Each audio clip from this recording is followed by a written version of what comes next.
दोस्तों, आज मैं आप लोगों को एक शापित महल की कहानी सुनाऊंगी। कहानी बहुत ही इंटरेस्टिंग होने वाली है, इसीलिए कहानी को पूरा जरूर सुनें। कहानी को सुनने से पहले अगर आप मेरे चैनल पर नए हैं तो प्लीज़ मेरे चैनल को सब्सक्राइब करें, वीडियो को लाइक और शेयर करें। तो आइए कहानी को सुनते हैं। बलिया और जग्गू दो भाई थे। दोनों बहुत ही गरीब थे।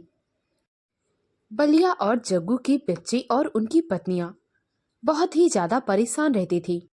उनके पास तीनों पहर पेट भरकर खाना खाने के लिए भोजन न था। वे बड़ा परेशान रहते थे। एक दिन उन दोनों की पत्नियों ने अपने अपने पति से कहा, तुम लोग जाकर राजा से बात क्यों नहीं करते? हो सकता है राजा तुम्हें कोई काम दे दे। अपनी पत्नियों की बात मानकर वे दोनों राजा से मिलने के लिए बिलासपुर जाने लगे। जब वे रास्ते में जा रहे थे तो उन्हें एक जंगल से होकर गुजरना था।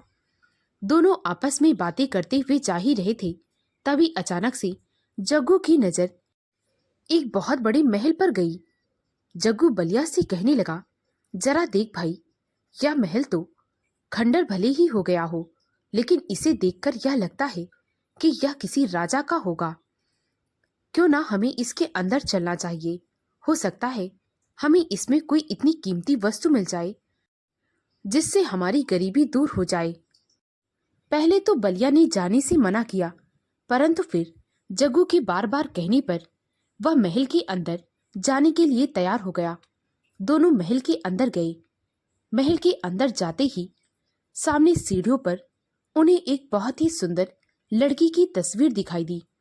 लड़की की तस्वीर देखकर बलिया बोला, देख भाई, सामने कितनी बड़ी और कितनी सुंदर तस्वीर लगी हुई है, और इसमें जो लड़की है उसे देखकर यह लग रहा है कि वह किसी महारानी से कम नहीं है। इसका मतलब यह है कि यह महल किसी राजा का नहीं बल्कि रानी का है। दोनों आपस में बातें कर ही रहे थे, तभी अचानक से एक बहुत बड़ा चील उनके चारों ओर घूमने लगा।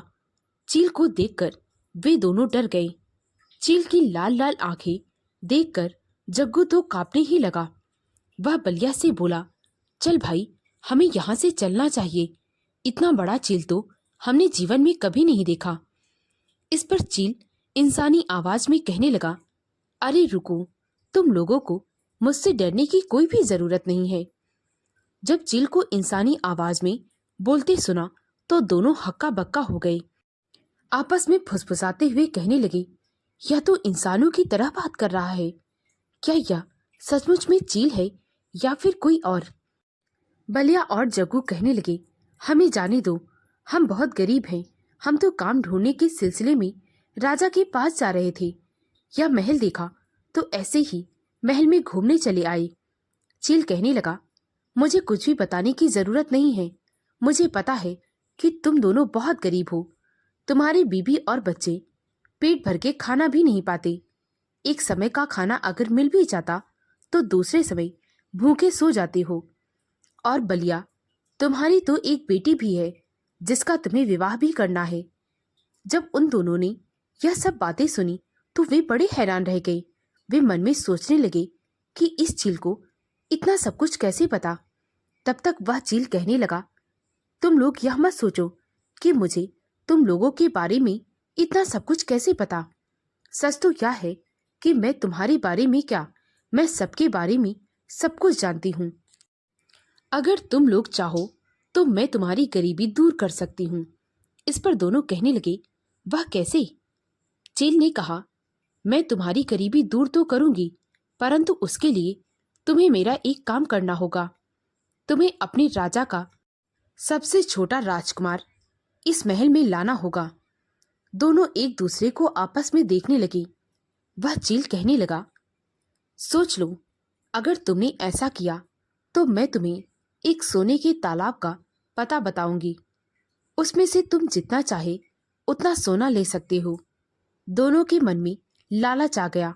वे कहने लगे, ठीक है, मैं राजकुमार को लाऊंगा तो, परंतु इसके लिए 2-3 दिन का समय चाहिए। चील कहने लगी, 2-3 दिन का क्या, मैं तुम्हें 1 हफ्ते का समय देती हूँ। 1 हफ्ते में तुम राजकुमार को यहाँ पर ले आओ। याद रखना, अमावस्या की रात से पहले मुझे राजकुमार यहाँ पर चाहिए। इतना कहकर वह चील वहां से फड़फड़ाता हुआ उड़ गया। बलिया और जग्गू अपने घर आ गए। घर पहुंचकर दोनों ने अपनी पत्नियों को सारी बातें बताई। बलिया की पत्नी तो थोड़ी लालची किस्म की थी। वह तुरंत ही इस बात के लिए राजी हो गई, परंतु जग्गू की पत्नी इस बात को स्वीकार न कर पा रही थी। वह अपने पति से कहने लगी, तो क्या तुम इसके लिए अपने राजा को धोखा दोगे? आपको लगता है कि आप राजकुमार का अपहरण करेंगे और राजा को पता भी नहीं चलेगा? जरा सोचो, अगर राजा को कुछ भी पता चल गया तो राजा हम सबको जिंदा नहीं छोड़ेगा। हम मेहनत मजदूरी करके कमा लेंगे, परंतु ऐसा काम नहीं करेंगे। इस पर जग्गू बोला, तो अभी तक तो यही करते आए हैं, कहाँ से कुछ कर पाए हैं? पेट भर के भोजन भी नहीं मिलता। अपने पति की ऐसी बातों से उसके भी मन में यह लालच आ गया। वह अपने पति की बात पर सहमत हो गई। बलिया और जग्गू ने 2-3 दिन योजना बना ली।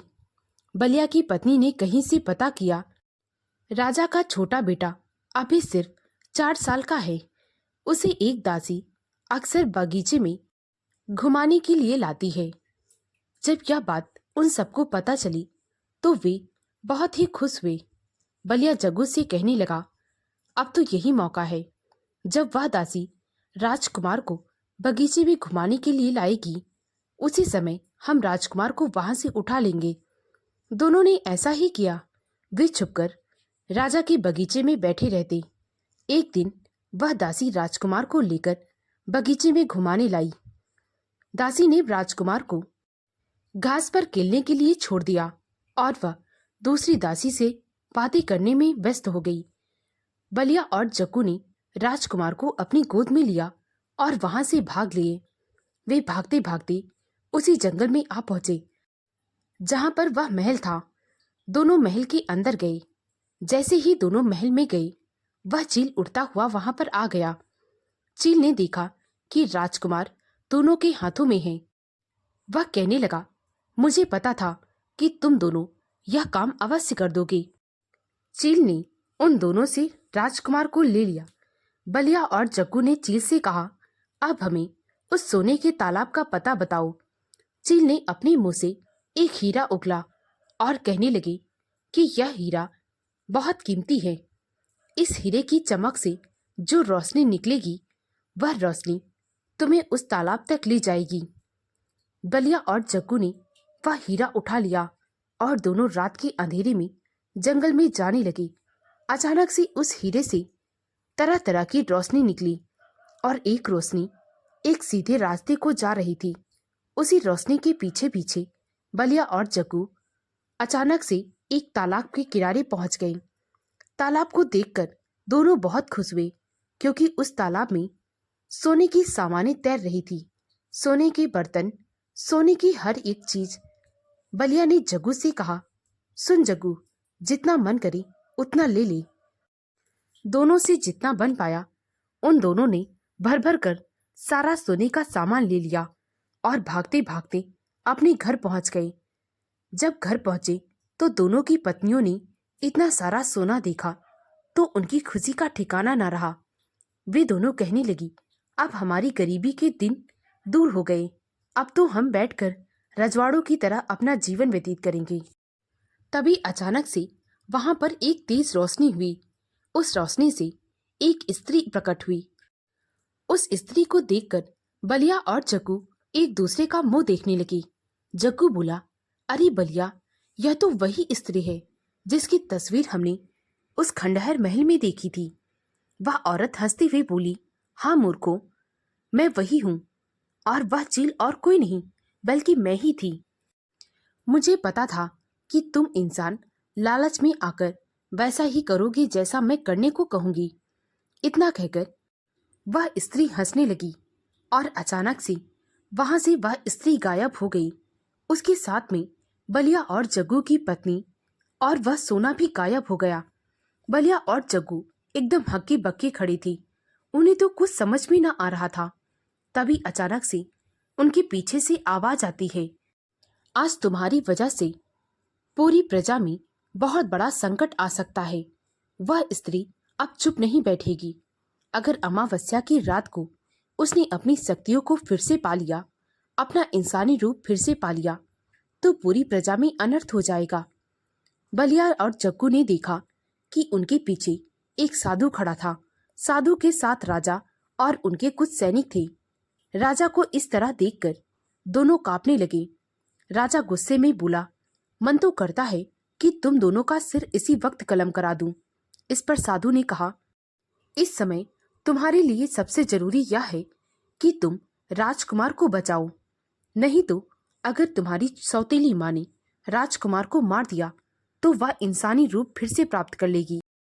तुम तो जानते हो उसके बाद वह क्या करेगी। राजा बहुत घबराया हुआ था। वह साधु से कहने लगा, हमें क्या करना चाहिए महाराज। साधु ने बलिया और जग्गू से कहा, तुम दोनों मुझे सारी बातें बताओ कि तुम दोनों उस चील से कैसे मिली। राजकुमार का अपहरण तुमने क्यों किया। इस पर बलिया और जग्गू ने राजा और साधु को शुरू से लेकर आखिरी तक की सारी घटनाएं बता दी। साधु कहने लगा, तो वह हीरा कहाँ है। बलिया और जग्गू ने वह हीरा निकाल कर दिया जो चील ने उन्हें दिया था। उस हीरे को देखकर साधु बहुत प्रसन्न हुआ। वह कहने लगा, शैतान कितना भी बड़ा हो परंतु वह कोई ना कोई गलती अवश्य कर देता है। बलिया और जग्गू राजा साधु के साथ उसी खंडहर महल में पहुंच गए। अमावस्या की रात थी। साधु राजा से कहने लगे, हमें जल्दी करना चाहिए। साधु राजा और बलिया जग्गू को महल में देखकर वह चील कहने लगा, तू यहाँ भी आ गया साधु, आज तो तू मुझे नहीं रोक सकता। तभी अचानक से बलिया और जग्गू की नजर एक किनारे पर गई जहां पर सोने के ढेर में दोनों की पत्नियां बेहोश पड़ी थीं। वह चील कहने लगा, आज रात मैं इन तीनों की बलि अपनी देवता को दूंगी। उसके बाद मैं अपना इंसानी रूप फिर से प्राप्त कर लूंगी। और तू जानता है कि एक बार मैंने अपना इंसानी रूप प्राप्त कर लिया, अपनी सारी शक्तियां वापस प्राप्त कर ली, तो तू मेरा कुछ भी नहीं बिगाड़ सकता। इस पर साधु ने कहा, तू चाहे जितना भी कर ले, परंतु तूने फिर से एक गलती कर दी। तेरी एक गलती की वजह से वर्षों पहले मैंने तुझे चील बनाया था। साधु की यह बात सुनकर चील साधु पर झपटना चाहा। तभी वह हीरा साधु ने पूरी ताकत के साथ जमीन पर पटक दिया। हीरे के टुकड़े टुकड़े हो गए। जैसे ही वह हीरा चूर चूर हुआ, वह चील भी चूर चूर होकर धू धू करके जलने लगा। बलिया और जग्गू की पत्नियां होश में आ गई। राजकुमार भी होश में आ गया। राजकुमार राजा के पास दौड़कर आया। राजा ने उसे गले से लगा लिया। राजा साधु को धन्यवाद देते हुए कहने लगा, आज आपकी वजह से मेरी सौतेली माँ को वह इंसानी रूप प्राप्त न हो सका। अगर उसकी शक्तियां फिर से प्राप्त हो जाती तो वह फिर से वही करती जो उसने वर्षों पहले किया था।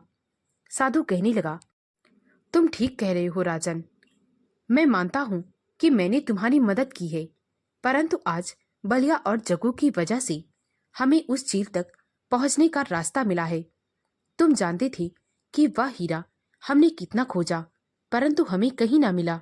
आज वह हीरा इन दोनों की वजह से हमें मिला, और जिसकी वजह से हम तुम्हारी सौतेली माँ का अंत कर पाए।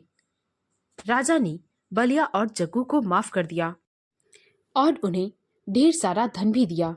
बलिया और जग्गू ने राजा से माफी मांगी। वे कहने लगे, महाराज, हम अपनी गरीबी को मिटाने के लिए लालच में आ गए थे। हमने आपके साथ गद्दारी की। राजा कहने लगा, जो कुछ भी हुआ उसे पीछे छोड़ो, परंतु याद रखना आगे से भी कोई काम ऐसा नहीं करना। बलिया और जग्गू ने राजा से विदा लिया। वे दोनों अपने घर आ गए। अब उनके पास इतना धन था कि वह अपना जीवन खुशी खुशी बिता सकते थे। दोस्तों, अगर आपको यह कहानी अच्छी लगी हो तो प्लीज़ मेरे वीडियो को लाइक और शेयर करें। मुझे ज़्यादा से ज़्यादा सपोर्ट करें ताकि मैं आप लोगों के लिए और भी अच्छी अच्छी कहानियाँ ला सकूं। कहानी को पूरा सुनने के लिए बहुत बहुत धन्यवाद।